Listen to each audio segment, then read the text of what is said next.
Hey, I'm Hunt, and this is Hunt on LSU, your channel for LSU Fighting Tiger football talk. Enjoy the video. We want you to leave a comment below, hit that like button, and subscribe right below the video. Enjoy. By now, I think all of us are aware that the story surrounding LSU in this bye week is the collective situation at defensive back. It's been an issue all year in terms of depth, injuries, and performance, and none of those seem to be going away. As we enter the bye week and you get to be where you're 10, 11 days out from the game against Alabama. You know by now that Zy Alexander got hurt on Saturday. You know that Ashton Stamps and LaTerrence Welsh have missed time over the last 2 weeks. You know that Deuce Chestnut and Denver Harris have been, quote-unquote, inactive, away from the team, whatever the case may be. You know that LSU's DBs haven't been great anyway.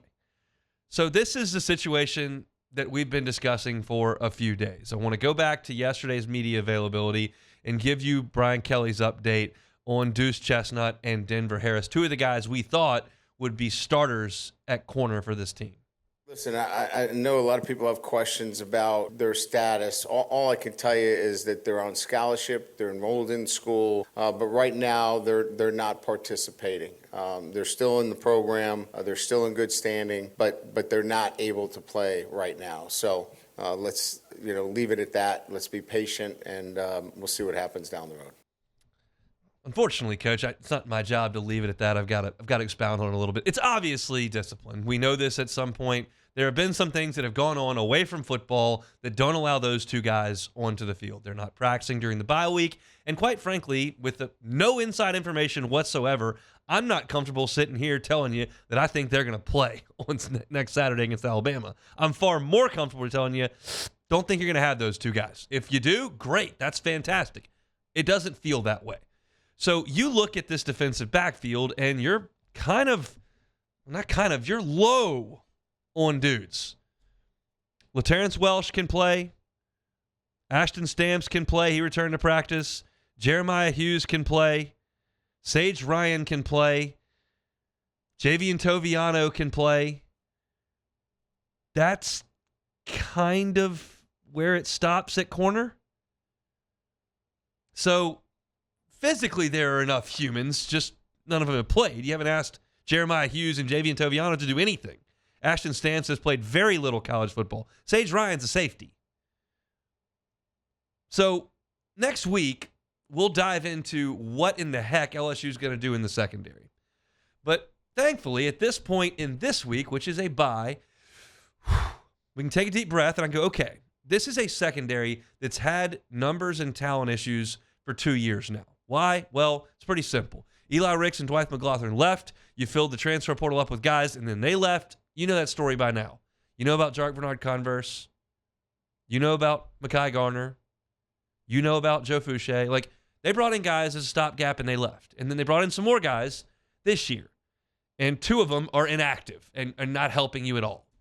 So I'm not here to talk about the next 10 days. I'm here to talk about the next 2 years, which I'm well aware is a very, very difficult game to play in college football because the transfer portal is such a massive deal. So I understand that what I'm describing to you is not etched in stone. Far from it. It's etched in sand. But we can get a reasonable look at where LSU's secondary stands in terms of the health of that unit for the program, not for Alabama. Okay? So you don't have a senior corner on this team. Not one. Everybody that plays corner on this team is eligible to come back next year. That's a decent place to start. Zy Alexander's been decent this year. He's a junior. If he wants to come back and play more football, he can. Deuce Chestnut's a junior. Quite frankly, am I counting on him to be on the team next year? Probably not. I don't know. That's no inside information. He's not hurt, and he hadn't been around. For me to sit here and tell you, well, you just plug Deuce Chestnut in the nickel next year, that would be a pretty foolish thing to say. But LaTerrence Welsh, it's a guy from right here in state. Denver Harris is a sophomore.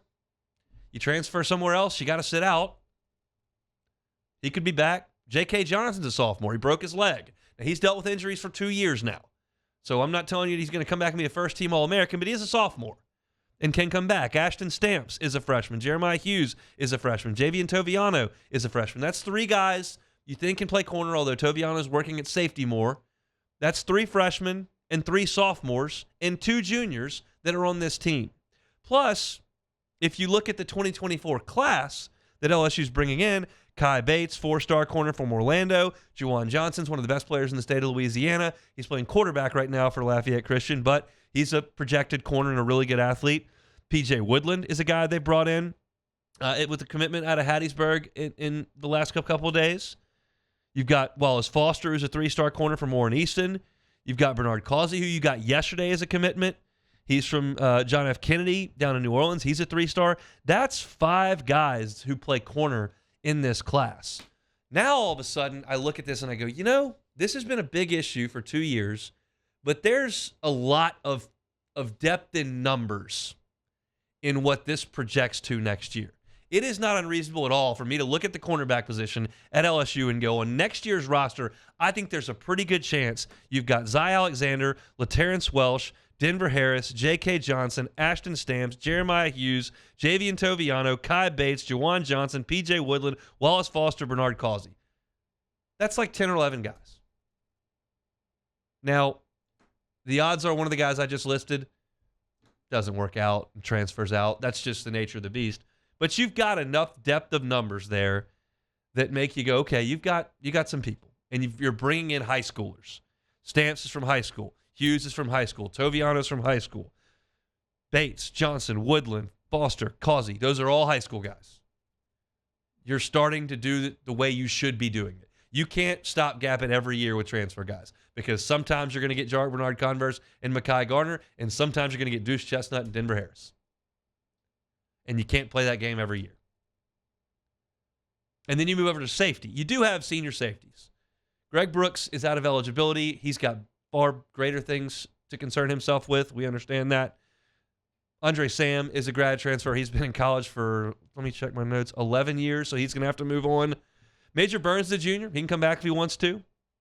Sage Ryan's a redshirt sophomore. Matthew Langlaw is a redshirt sophomore. Jordan Allen's a redshirt freshman. Ryan Yates is a freshman. Kylan Jackson's a freshman. Plus, you've got 2 really highly thought of safeties in this class in Deshaun McBride and Joel Rogers from right here in the state of Louisiana. That's 7 or 8 young safeties that you've got. So while I long for the days where I could go out to practice, which I did often in 2011, and I saw Brandon Taylor, and I saw Eric Reed, and I saw Morris Claiborne, and Tyron Matthew, and Thorold Simon, and Ron Brooks, and that was the group I was looking at. This is not quite that. This is not quite Grant Delpit and Christian Fulton. It's not quite Derek Stingley. But you're starting to pull in significant numbers at those positions, and you shouldn't be in the absolute bind that you've been in the last 2 years. It's a slow process to get out that way. It's more fun to go fill it in the transfer portal. Oh, he was all ACC where? Get him in. Oh, he's a former 5-star? It'll work out here. That's all fun and games, plug and play. And unless you had to do that for 2 years, you did not have an option. Unless you wanted to go sign 7 freshmen and toss them all out there last year, this wasn't an option. You were going to have to go fill in the transfer portal. And good news, because you've got 11 corners coming back, does not preclude you from going to the transfer portal and getting a really good player who might want to come in and help. You can do that. But this has been the biggest position of need. It went from offensive line 3 years ago quickly into the secondary in what felt like a blink of an eye, but it takes a long time to dig out of it. I'm going to spend all next week telling you how much concern I have over LSU's corners in Bryant-Denny Stadium. Like, all next week. I'm on 10 hours and then an hour and a half pregame. That's most of what the discussion is going to be about. I'm not going to get into that right this second. But if you look at the position group as a whole and you figure that you've got a staff that can develop, and at LSU you're pulling in enough athletes that you're going to hit on 4 or 5 of these, and maybe one's an All-American, you start to circle back. Again, this group that I just listed off at safety and corner does not have Patrick Peterson, the number 1 corner in the country, in it. Denver Harris is the most highly thought of. It does not have Derek Stingley, the number 1 corner in the country. It does not have Kevin Tolliver, the number 1 corner in the country. It does not have Eli Ricks, the number 1 corner in the country. It does not have Jamal Adams, a 5-star safety, or Grant Delpit, a 5-star safety. Like, that that level of talent may not be here. It may not be. It doesn't look the same. But the depth is starting to get there from the right places, and then you count on your staff to develop them. Just a little bit of a ray of sunshine on the defensive back group, which has been taking on hailstorms for 2 years now. So hopefully things work themselves out. Hopefully Xy Alexander can come back at some point this year. But Brian Kelly was on the teleconference this morning and said, look, he's going to miss some time. We'll just have to see. He's not going to give us any further information on that. And quite frankly, I'm not expecting him to, or don't need him to. Just get the team ready the best you can, and let's go to Tuscaloosa and see if you can't go win a football game. Hey, thanks for watching Hunt on LSU. Before you get out of here, do us a couple of favors. Hit that like button, leave your comments below, and subscribe to the channel for all your Fighting Tiger football talk. See you next time.